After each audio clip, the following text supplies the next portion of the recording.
Rwanda, a nation that has risen from the ashes of one of the darkest chapters in human history, the 1994 genocide against Tutsi.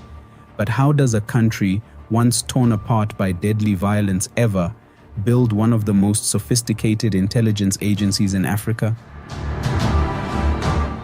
It began not with guns or soldiers, but with spies. Spies infiltrating borders as early as 1987, gathering secrets in preparation for what was to come. The Rwandan Patriotic Army knew even then that wars aren't only won with bullets, they're won with intelligence. And at the center of it all, one man, Paul Kagame, trained in military intelligence in Tanzania, hardened in the crucible of Uganda's wars, and sharpened in the secret intelligence schools of Cuba. Kagame didn't just lead an army, he built an empire of intelligence, an empire that thrives in the shadows, where secrets are currency and failure is not an option. Intelligence.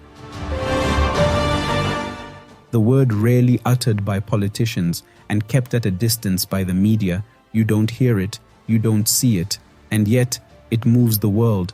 Rwanda's intelligence, quiet, sharp, relentless, is rated among the best in the world. It's a service that even developed nations, with all their technology and might, come to learn from. In 2015, Rwanda quietly alerted Belgium to a plot, an attack brewing in the shadows. Belgium dismissed the warning. 4 months later, on March 22, 2016, terrorists struck Brussels. Bombs detonated, lives lost. Too late. They realized that Rwanda's intelligence had seen it all. This is the power of Rwanda's National Intelligence and Security Service, NISS. A+ rated, among the best, and they knew before anyone else. Today, you'll hear the story of NISS, a story of spies, covert missions, and the leaders who keep it all in motion. Stay with us as we pull back the curtain on one of Africa's most secretive intelligence agencies and what it truly means to keep a nation secure. This is Jackson as always. I'm your documentarian servant. Welcome to the world of research. Welcome to the large family of Wisdom in Narrations.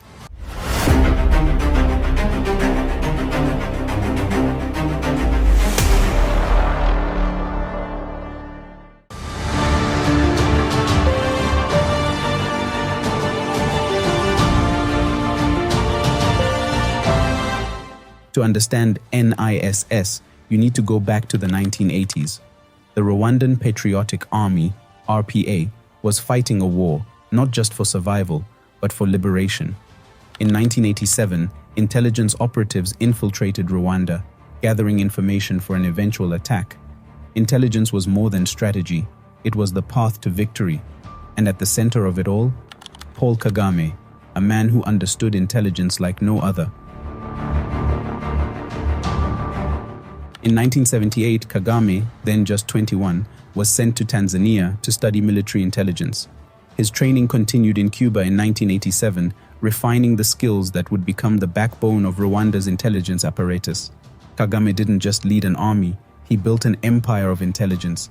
By 1994, Rwanda's intelligence had become a force that not only fought wars, but won them before they even began.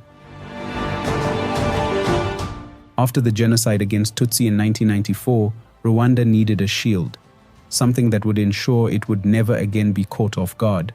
That shield became NISS, established under Law No. 73/2013, later enhanced by Law No. 10/2017. NISS was tasked with the job of protecting the nation through intelligence.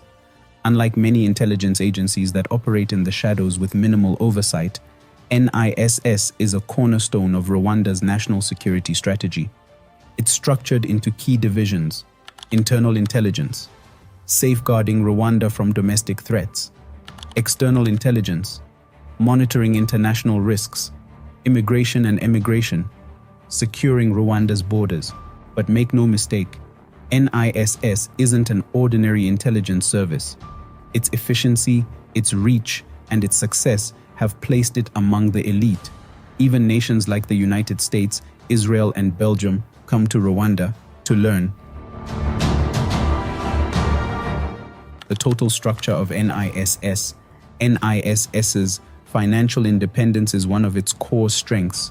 Its budget is approved and managed in accordance with state budget laws, ensuring that the agency has the resources it needs. NISS's property comprises both movable and immovable assets, sourced from state budget allocations. Collaboration is at the heart of NISS's mission. The agency works closely with other security organs as well as public and private institutions, both domestically and internationally, to safeguard Rwanda's security interests. NISS intelligence officers are armed and authorized to use firearms as part of their duties, with authorization for the importation of firearms granted by the Office of the President. This ensures agents have the necessary tools to perform their tasks effectively. The agency's officers have the powers of judicial police, allowing them to initiate investigations in any Rwandan institution without needing prior approval, if required for security reasons. These powers are vital for ensuring a proactive approach to national security. NISS also has the power to intercept communications when necessary, in compliance with relevant laws. This capability is key to identifying and neutralizing threats before they become critical. Classifying and declassifying intelligence reports and materials is another critical responsibility of NISS. A presidential order determines the classification of restricted matters, and internal rules establish the procedures for handling confidential information. These measures ensure that sensitive information remains secure. NISS is composed of multiple directorates and departments designed to optimize its effectiveness. The General Secretariat, Directorate General of Administration and Finance, Directorate General of Internal Intelligence and Security, Directorate General of External Intelligence and Security, Directorate General of Immigration and Immigration. The number of Directorates General can be adjusted by a presidential order, providing flexibility for NISS to adapt to changing needs. The leadership of NISS is carefully structured to maintain accountability and effectiveness. The Secretary General and Deputy Secretary General serve 4-year terms, which are renewable, while Directors General have 5-year terms, also renewable. Before assuming office, these officials take an oath as prescribed by the Constitution of Rwanda, underscoring their commitment to national duty. Senior officials of NISS are appointed by a presidential order, and other staff members are appointed in accordance with the special statute governing NISS staff established by presidential order. The number of staff members is determined based on the agency's budget. Senior officials of NISS can leave office for several reasons, including violation of the Constitution or other laws, incompetence, health issues certified by medical professionals, or criminal convictions, such as crimes related to genocide. They may also leave office upon the expiration of their term or in the case of death. Other staff members of NISS are subject to specific statutes governing their employment, ensuring that the integrity of the agency is maintained at all levels. Benefits for senior officials and staff of NISS are determined by a presidential order, reflecting the importance of their role in safeguarding national security. Former intelligence officers who have served with dignity become part of the intelligence reserve personnel and may be called upon to assist if needed. Leaders of Rwanda's intelligence. At the helm of this formidable agency are men who have shaped Rwanda's intelligence framework.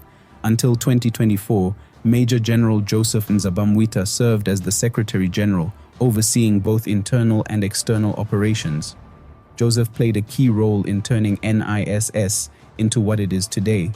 His replacement, Aimable Havugiyaremye, previously Rwanda's Prosecutor General, took over the reins on June 12, 2024. Supporting him is Brigadier General John Paul Nirubutama, the Deputy Secretary General responsible for Rwanda's external intelligence, and for internal affairs, John Bosco Ntibitura, a veteran in securing the nation from within. These leaders don't speak about their work. Intelligence isn't discussed on the evening news, and for good reason. They lead a service that strikes quietly, surgically, and without warning. For them, the shadows are home. In 2015, Rwanda's intelligence made international headlines. They warned Belgium. A terrorist plot was underway. The warning was dismissed. 4 months later, the March 22nd, 2016 attacks in Brussels shocked the world. Rwanda had seen it coming. It was a pivotal moment, earning Rwanda's intelligence a top rating, A+, from the global intelligence community. And since then, the world has taken notice. Rwanda is now seen as a leader in intelligence work. It is often called upon by other nations to help prevent crimes, detect threats, and share expertise. Rwanda strikes before it is struck. That is its mantra. While Rwanda's NISS is a beacon of intelligence prowess, it shares its name with another agency operating in Ethiopia. Both are known as NISS, but they are fundamentally different. Ethiopia's NISS focuses heavily on counterterrorism in the Horn of Africa. In other hand, Rwanda's NISS is more broad in scope, covering internal security, international espionage, and border control.